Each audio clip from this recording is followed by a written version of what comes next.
Welcome back to More Than Gardening. I'm in my kitchen today about to can up some raspberry jam, so I'm going to take you with me. This is a super easy and delicious recipe. It's only 3 ingredients and I don't even use pectin, so it's probably one of the simplest jam recipes out there. I have already prepped all of my jars, lids, and bands. I've washed them with warm soapy water. I've also washed all of my raspberries in addition to soaking them with a little bit of baking soda for about 15 minutes. The baking soda is supposed to help reduce some of that pesticide residue that might be left over. Truly, I don't know if it works or not. People swear by it, so I do it because at the end of the day, it doesn't hurt. So I've also got my canner already filled with water. I think it's a 21.5 quart canner. I'll link it in the description, but I'm planning on canning hopefully 2 full canner loads of these half-pint jars. Now, I canned in full pints last year and I felt like that was just a little bit too big. Every time we would open a jar, it would take us a while to get through it, and I would always worry about if it was molding in my refrigerator, if we were going through it fast enough. So I think these half pints are going to be a lot more manageable. Also, I really want to gift these for Christmas this year. And it's a lot easier to gift when you're giving half pints rather than pints because I can make so much more jam at once. That's why I'm doing half pints, but you can also do this recipe in pints, or if you're crazy about jam, you could do quarts. I'll leave my full recipe in the description, but simply it is just starting with a 2-to-1 ratio of raspberries to sugar. So for every 2 cups of raspberries, I'm gonna add 1 cup of sugar into my pot. I have 18 cups of raspberries in there, so now I'm gonna do 9 cups of sugar. If you want this jam to be a little sweeter, you can do a 1-to-1, so I can do that. I like the tartness of raspberry jam, which is why I do a 2-to-1, because I don't want it to be too sweet if I were to do a 1-to-1 ratio. All right, this is really full. I'm just gonna mix this around. And as I do this, most of the raspberries are already really mushy. I'm also trying to mash some of these raspberries. Now, this is a really full pot, and I'm not gonna lie, I'm a little nervous. I've never made a pot this full before, but I think after it gets blended up, I'm gonna be okay. If you're starting off with raspberries that aren't as ripe as mine or just didn't mush down as much as mine did, you can let the sugar kind of sit with the raspberries for 10-15 minutes, and the sugar will start to break the raspberries down a little bit, and it'll become a lot mushier. I have done that in the past where I just let it sit, but because my raspberries are so mushy already, this is mixing so nicely. Your next ingredient is gonna be lemon juice. And for 18 cups of raspberries, it's just over half a cup of lemon juice. And again, I'll leave this full recipe in the description. Oh, perfect. One of these is half a cup. I wish I would have known that. I'm just gonna mix this all in. I'm getting this other pot out just so I can make all of this at once. I'm gonna do another 1. After I mixed together my raspberry sugar and lemon juice, I did use an immersion blender to blend everything together to a smooth consistency. You can also use a blender or a food processor. I lost the video clip of me doing this part, so that's why it's not in the video, but I did use an immersion blender right after this clip. These pots are way fuller than I expected them to be, so I don't want to risk these boiling over once they get on the stove. So I'm actually gonna transfer these to my water bath canner. I wish I would have thought of this from the beginning and not had to transfer these. So if you do as much as I'm doing, which is 27 cups of raspberries, just start out in a bigger stock pot. If you're new to canning and you don't know what water bath canner to buy or pressure canner, or even if you need both, I would honestly recommend just buying a pressure canner because you can use it as a water bath canner like I'm doing today. So you really don't need one of each. I don't want this to splat. Woo. Okay, wow.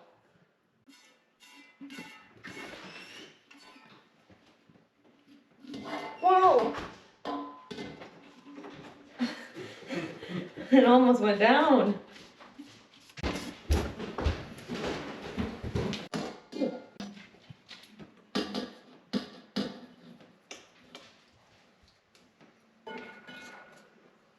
I went and grabbed my pressure canner from downstairs and it's filled up with water and my jars are in here so they can start sterilizing. And then I have all of my jam in my water bath canner, which is essentially just a giant stock pot, starting to heat up. And I'm gonna show you guys it because it is beautiful. Look at this red color and it's just so shiny. And I did taste a little bit of it already and it is absolutely delicious. So this is just gonna sit here on the stove. It's gonna start heating up. I'm gonna stir it periodically. That way it doesn't stick to the bottom of the pot or the sides. But essentially we're just waiting for this now to come up to 220 degrees so that it can start kind of solidifying and thickening up and turning it into that nice jam texture that we love. So I'm gonna let this heat up, clean up a little bit of my mess, and then I'm gonna show you guys what this looks like. When it starts getting kind of foamy like this is when you know it is starting to get really hot and you need to be on top of stirring it so it doesn't stick to the bottom and so also doesn't bubble up and boil over. Don't really have the risk of boiling over in this pot because it's so big.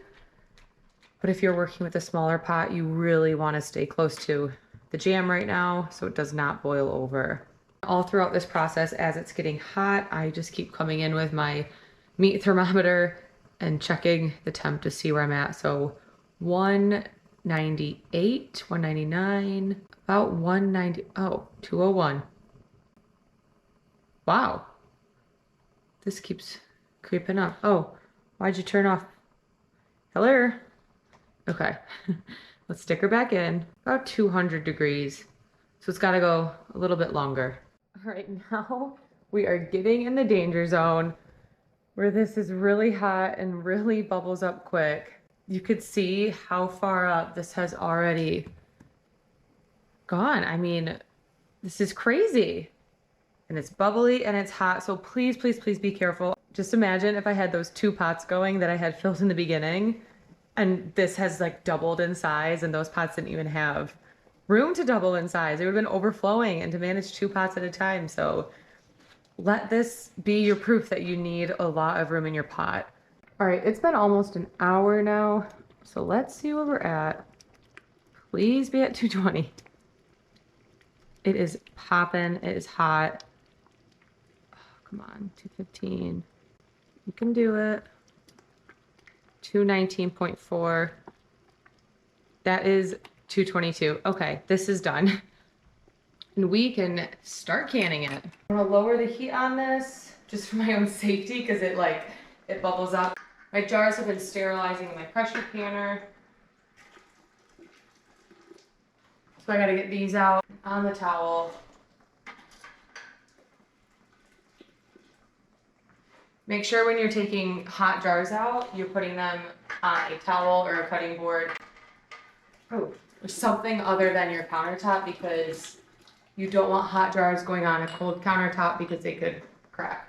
Let's start filling jars. I'm actually...